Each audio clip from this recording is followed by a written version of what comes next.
Just minutes after the president signed that bill, attorneys general from 13 states sued the federal government over the brand new law. Florida's lawsuit was filed in Pensacola. AGs from Alabama and Florida joined 11 other states claiming this new law is unconstitutional. In addition to these states, other states are considering separate lawsuits, and some may still join the multi-state suit. The lawsuit was filed here at the U.S. District Court for the Northern District of Florida. It happened just 7 minutes after the president signed the bill. Florida Attorney General Bill McCollum is leading the lawsuit. But it's about constitutionality.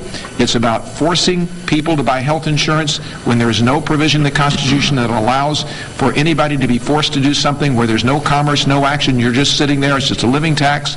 And it's about the question of forcing the state of Florida and the other states against the sovereignty that's guaranteed under our Constitution to our states to do things that are practically impossible to do as a practical matter. So now healthcare reform is being turned over to the courts. At the heart of the matter is state versus federal rights.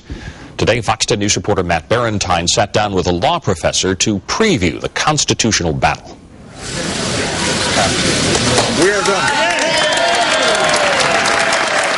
13 states have already filed a class action suit against the federal government in the healthcare fight, and many more may follow. A number of attorneys generals are saying, I'm not going to do that. You can't make us do that.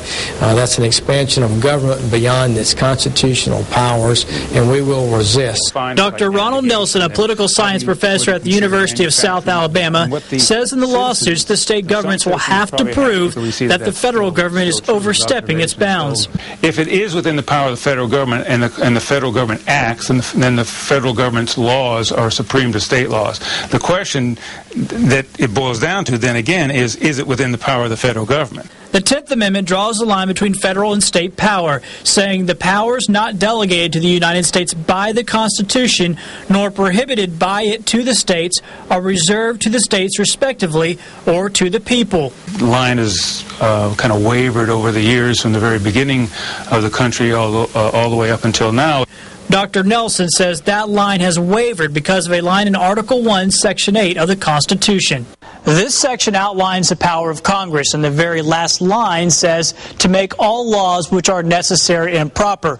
And it's this line that has been used many times to define the power of the federal government. And it will be up to the courts to decide if these health care laws fit that bill. In Mobile, Matt Barentine, Fox 10 News.